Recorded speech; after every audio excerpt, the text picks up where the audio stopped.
Hello, how are you guys doing? I know you guys probably have questioned yourself what's going on, why Ruth haven't uploaded any videos. The best way I can really describe it is I was in a little bubble, in a little quiet place with God. And there are times that you need to spend some quality time with God, away from all distractions. So I feel that I'm released now to continue uploading encouraging messages. I know you guys noticed that I changed the name of my message. I decided to call this message Radiant Message Number 1.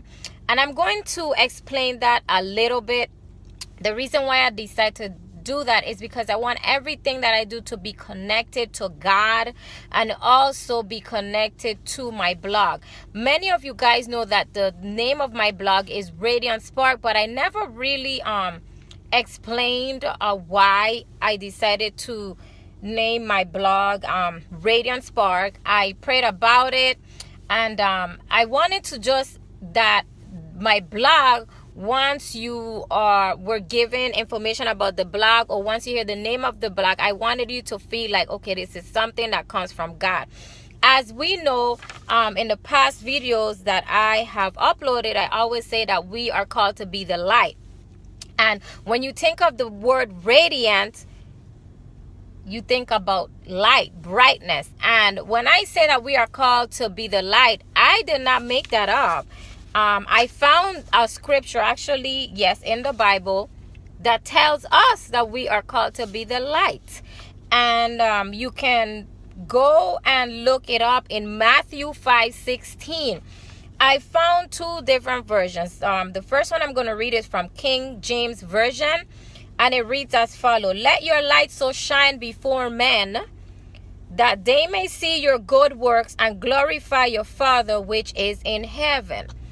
The second one is from the Amplified Version, and it reads as follows: "Let your light so shine before men, that they may see your moral excellence and your praiseworthy, noble, and good deeds, and recognize and honor and praise and glorify your Father who is in heaven." I also went and looked up the definition of radiant. It means sending out light, shining, or glowing brightly. So with that said, we're supposed to be shining our light of encouragement, our light of love, our light of peace, and our light of our Christ-like life.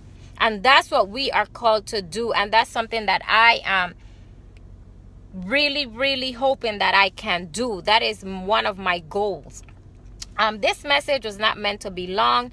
As you guys know, I use my lunch time. This is towards my lunch, the end of my lunch break. But I wanted to encourage everyone that's watching this video today. As we know, there is so much that's going on in the world right now. We see the hurricanes. We just see everything that's going on.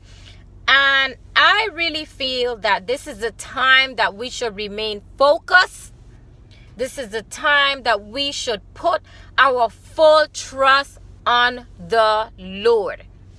You know, it feels that it's the time to take the things of Christ seriously. Serious, because we know it is said that it will be well. It will be well. No matter what's going on, it will be well with those that serve Him. So it's time for us to take the things of God serious. You got to remain faithful even when you don't have much. Even when you feel that the world or that your world is falling apart.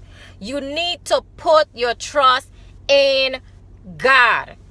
Put your trust in Him completely, 100%, not 50% in man and 50% in God. 100%. Because man cannot do for you what God will do for you. And there are certain things you can do to remain faithful by doing the following.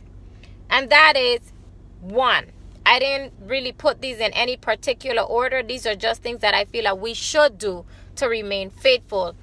and live a Christ-like life. Number one, love thy neighbor. We need to learn to love. As I was spending my quiet time with God, when you think about Christ, the first thing that we think about is his love. We should all have that love. We should all reflect the love of Christ. Number two, take some time aside to pray. Number three, read his word. Number four, worship. And very important, many may not agree, but you should find a covering. Find a church. If you don't know where to go pray, do like what I did. In one of my videos in the past, I talked about it. There was a time I stayed home. Even though I knew there were many churches out there, I stayed home and I prayed. And I asked God to lead me to the place where he wants me to be. A place that I will find a pastor that will preach his word. Not just preach his word, but live it. And pour his word into my spirit. Pour life. And he did. He led me to Rebuild Christian Center, and I would forever be grateful for that. So if God did it for me, he can do it for you. Do this, and I promise you, and I'm not just saying this because someone told me. I'm saying this because I am living this right now. Once you put your full trust in God, not 50%, 100% in God, it's going to turn around. No matter what's going on in your life, of course, it's not going to happen immediately. There are miracles that God do that turn it around immediately. But there are times you'll see God's hands in the things that he's doing in your life. And I promise you, follow these 5 things and you will see how God will turn your life around. And for example, think about, this is the last thing I want to leave you with. You guys know when you think of a hurricane, every hurricane has an eye. And they say that the eye is the most powerful part of the hurricane. Once the eye covers a state, an island, a landmark, it's going to destroy that place. So I need for you today to look at whatever storm that's going on in your life, whatever storm that you experiencing in your life right now. Look at that storm that's in your life. Look at the eye of that storm and says, you know what? It doesn't matter. It doesn't matter what you win, what you bring my way. It doesn't matter. It doesn't matter what you bring my way. It doesn't matter if you're making my life feel like it's breaking apart. It doesn't matter. And you know why? Because my God and my daddy is going to restore me. He is going to bring restoration into my life. And that is encouraging words I want to leave for you today. So my encouraging word to you today is be like David.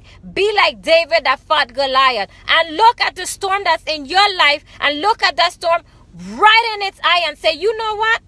It doesn't matter. It doesn't matter what you bring in my life because my daddy is about to restore my life 100%. Be blessed, stay encouraged, and do these things, and I promise you will see restoration in your life. I love you guys. Be blessed and stay encouraged.